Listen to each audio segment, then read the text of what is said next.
a quick opening statement from Coach, and then we'll go around the room. I'll call on you. If you have a follow-up, just hit me in the chat. Coach, go ahead. Good to see everybody. A lot of stuff here recently with polls coming out and preseason expectations, schedule release. Excited to get it started. So take your questions, see what you want to talk about.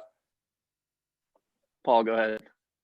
Hey, Coach. Let's kick off with the coaches poll out today. How did you see that, and maybe the all SEC stuff? What were your thoughts there? I don't know why I did make everybody mad at us to pick us so high, but I will beg forgiveness in the future meetings. I just tweeted a few minutes ago. We know it doesn't mean anything in the grand scheme of things, like for buys in the tournament or automatic bids or any of that stuff. But I also don't think that it doesn't mean nothing. It means something. And it means that we've got expectations placed on us by people that follow the sport, people that follow our league, the coaches that are in it, that have looked at the schedule and looked at who everybody plays twice and where you play everybody and who you've got coming back and all that. So as long as they're doing polls, I'd rather be picked toward the top. I think we all joked back in the beginning about the league being divided into the North and the South. So after a little bit of time in the South and a little bit of time in the Central there, I think being in the top four is a good thing for our kids. As far as the all league stuff goes, man, that's a hard team to make. There are some really good players. I got the ballot and we were at 16 picks, so there's still some pretty good players on this list. I do think the SEC is really, really deep, maybe as deep as we've been. I think you've seen it in the way that the APs rank people, and the coaches poll will come out on Thursday. Anytime you've got the team picked at the top and a lot of people picked in the top 15, then you know that you've got good players who equal a good preseason all-conference team and high picks, high expectations for the league as well. Well, does the fact that Dungy was first team and Slocum second team, what is that? I mean, what are your thoughts there? I mean, that's yeah, that they've earned that. Chelsea through her play, obviously in our league, night in, night out, now for 3 years, to be recognized like that by those coaches. It means it's not a 1-game thing or a 2-game thing or a 1-year thing. It's an overall thing. Then I think Slocum, just with her play nationally, she's been all conference in the ACC. She's been all conference twice in the Pac-12. I think that shows our coaches are very knowledgeable of the basketball across the country, in that she has a chance to impact. And she has. If you would have watched preseason practice, you would have picked her there too. So it means too, when you have 2 players out of the 16 that people are expecting that, talents there to be able to compete night in and night out. And we know that. We've been in practice and we know that competition is really tough right now. Paul, we'll come back to you. Seth, you got anything? Yeah, for sure. Coach, when you look at the progression of the program, you came in and you've been pretty upfront with saying that you had, idea where you wanted to be in each year. Where do you want to be entering year 4? Well, we expect to win everything now.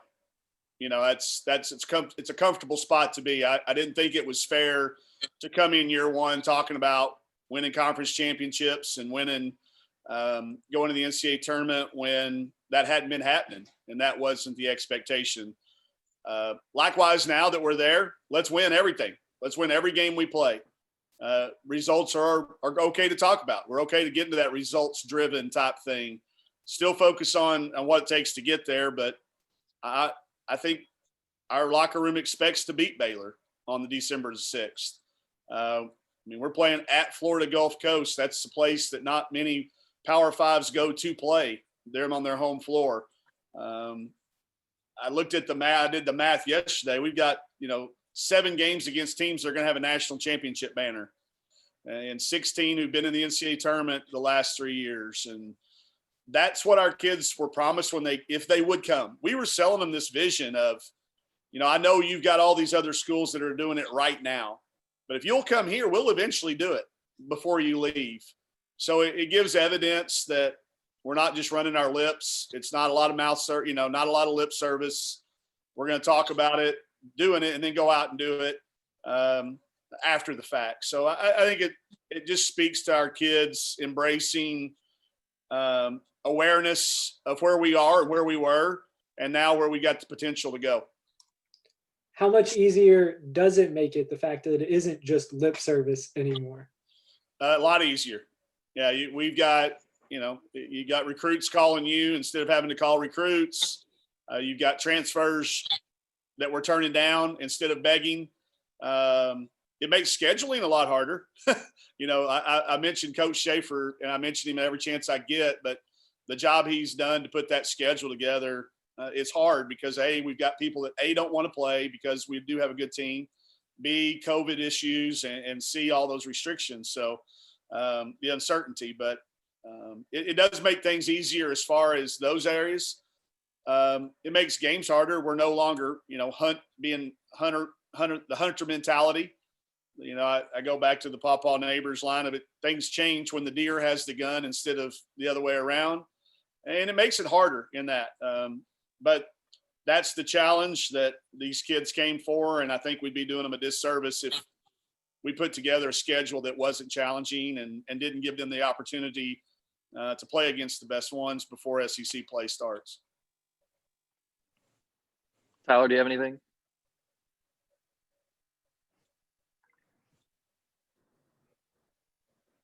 Yeah, I was just kind of wondering. So, I think 4 years ago now, when we first kind of talked to you, and someone asked you that question, what's the goal? And I think what you said was the goal is to not finish last in the SEC. Yeah. So I just, you talk about getting faith from the kids and from girls you're recruiting and whatnot, but just from within yourself. I mean, what did it take? How much confidence did you have at that point that here, 4 years later, you'd be saying, well, now the goal is to win everything?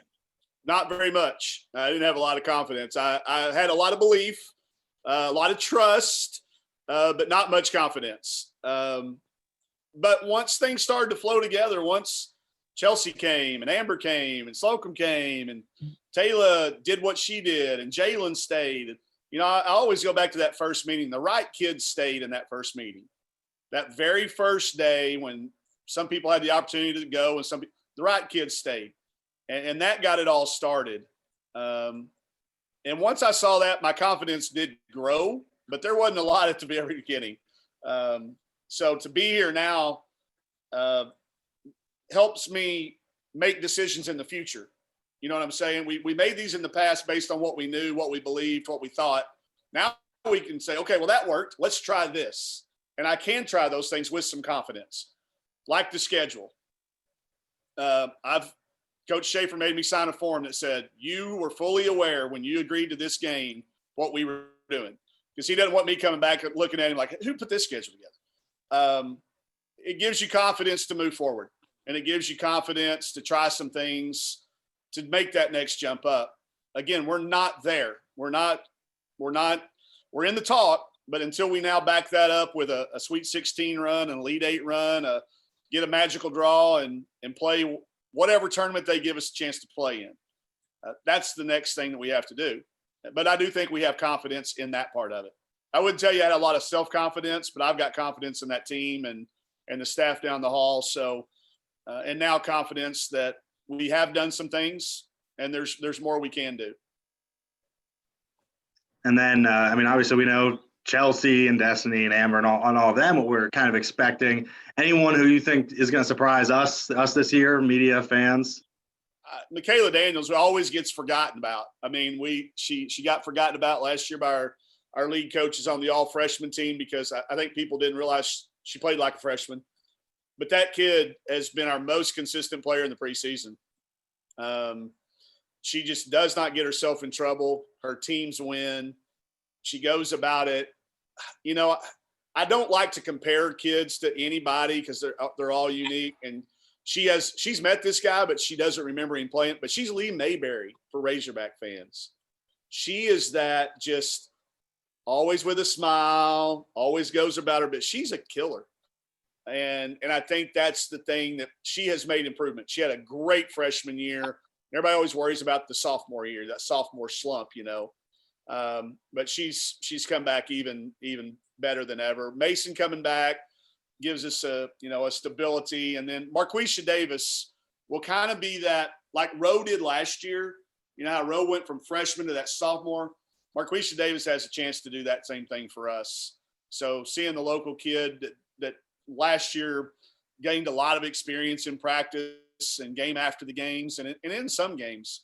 But I think there's going to be some times when you kind of look up at your computer screen in some wow moments, because she does it to us in practice every now and then. But Michaela Q certainly jump out when it comes to, maybe not being talked about as much as some of the others.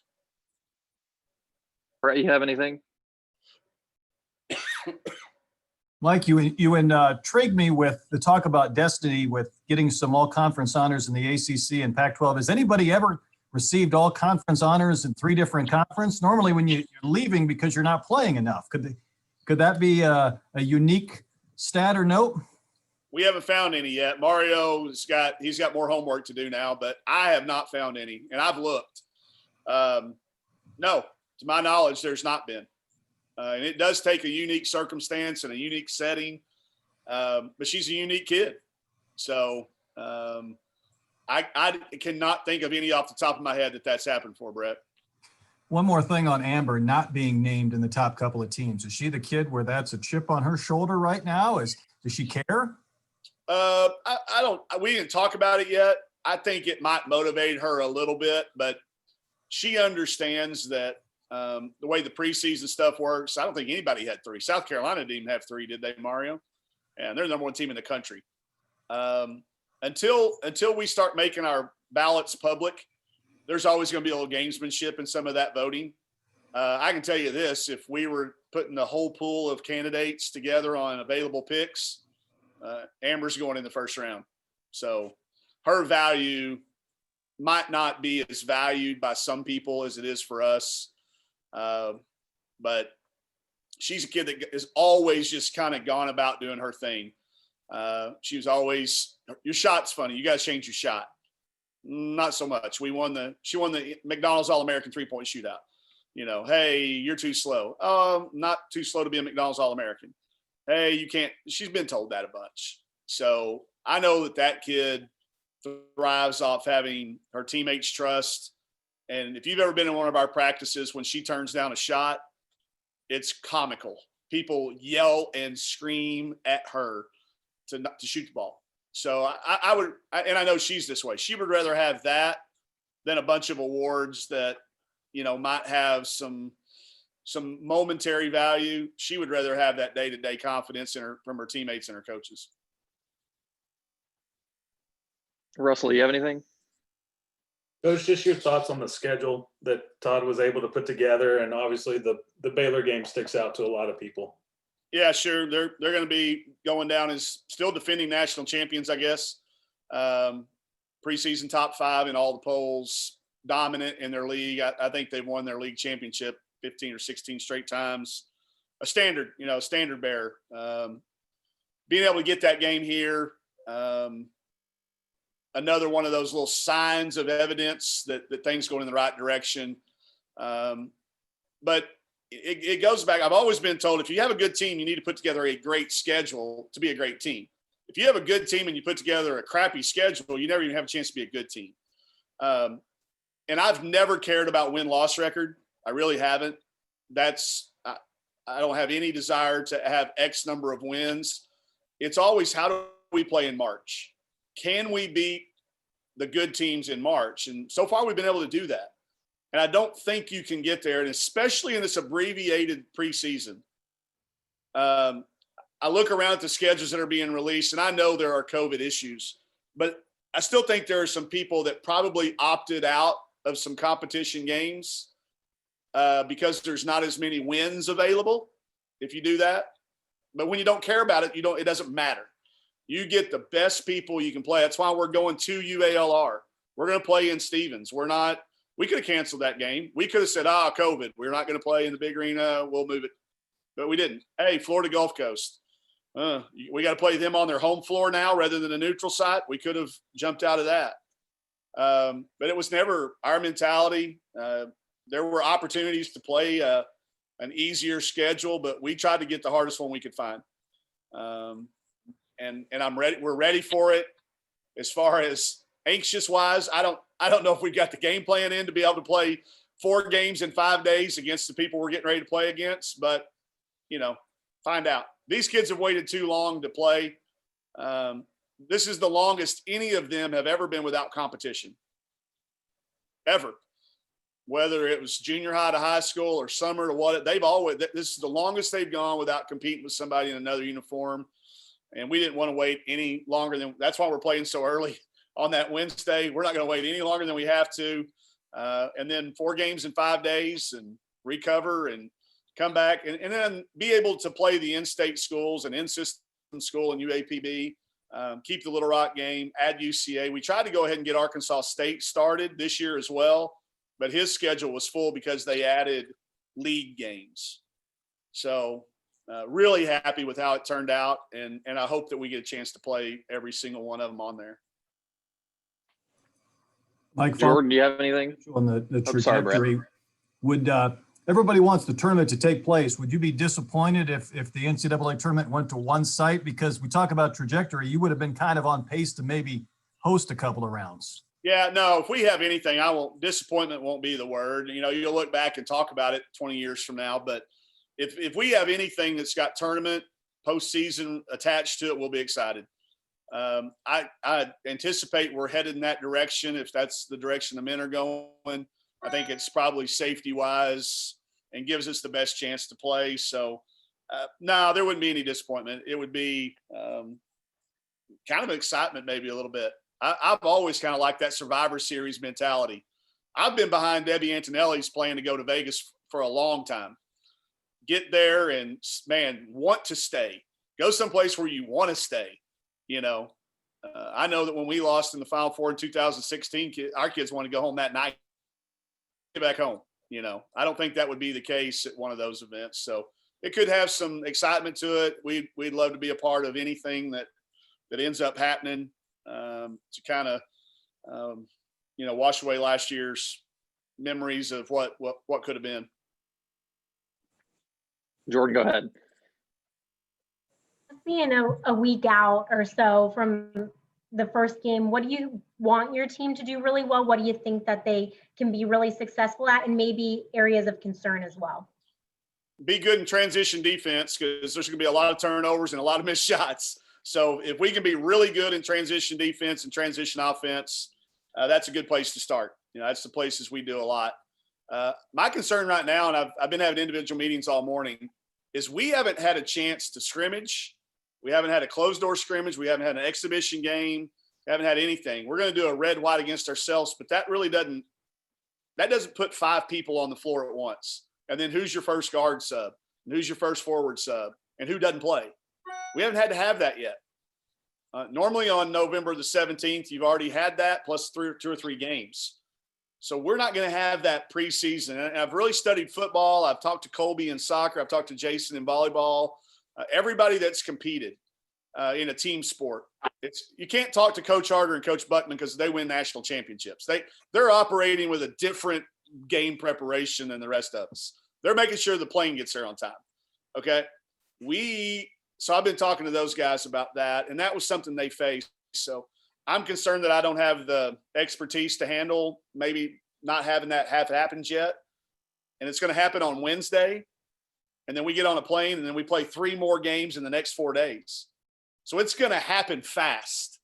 And I don't have any expertise, and I can't call Coach Blair and use his 77 years of college coaching experience because he doesn't know either.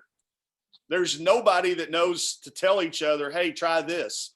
We're all in uncharted waters for each other. So I worry about that. When you talk about what am I worried about, I'm worried that I'm not equipped with the ability to be able to handle something that none of us have ever had to do. So that's made for a few sleepless nights.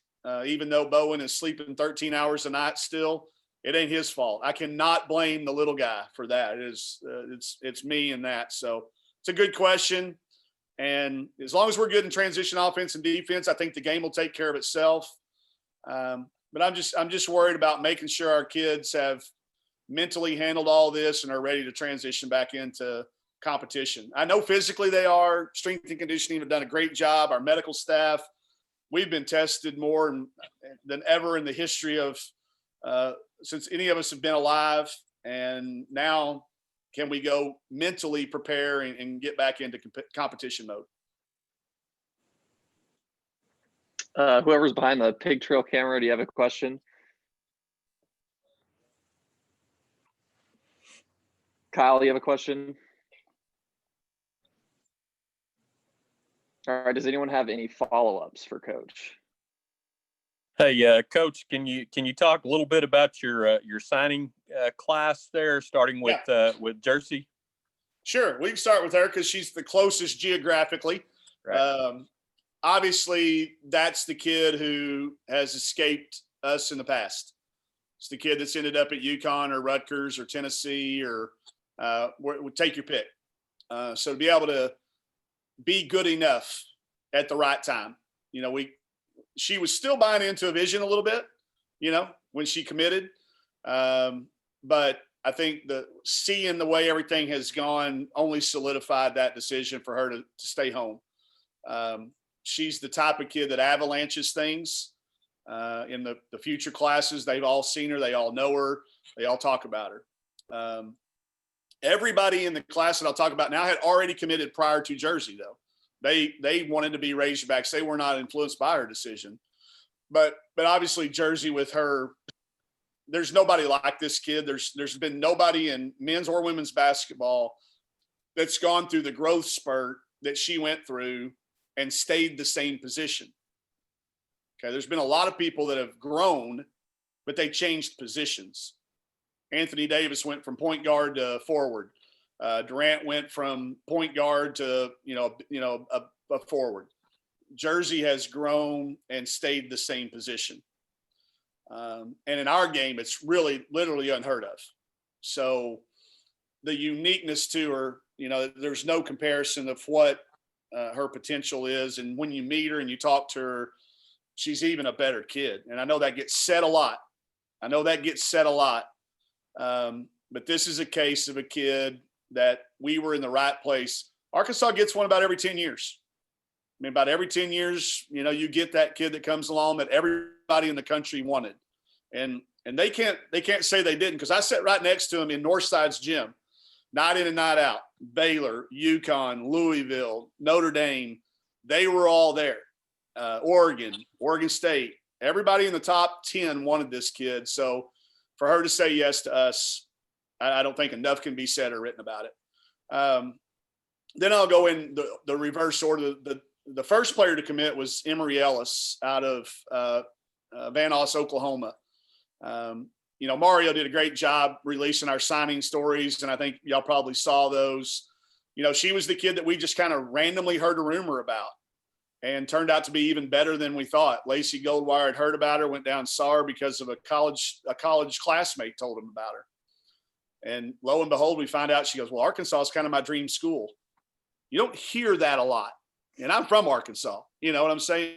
You don't hear that a bunch. And you find out she has a Razorback red Mustang. And then you see her play. But she's probably the kid that people have seen the least of, because Van Nuys is not the biggest classification. She did not play on the summer circuit. She broke her wrist 3 minutes into the summer season one year. The next year she chose to go to church camp, and then the next year she'd committed to us. So she's never played. I think when people see her, you see a 6'3" kid that shoots threes, runs the floor, blocks shots.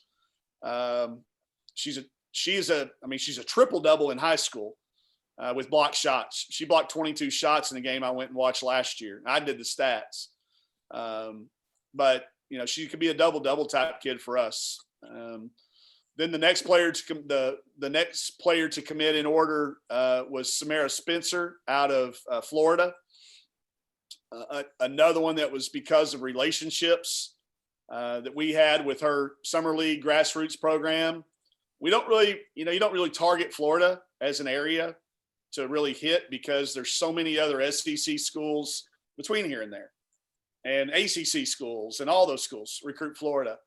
But we have enough contacts down there, and they always know that if there is somebody that they feel might be looking to get out of the area, that's who they call us about. And that's what happened in this case. Their summer league coach reached out to Coach Schaefer and I. We've known them for 20 years. We've never signed one of their players in 20 years.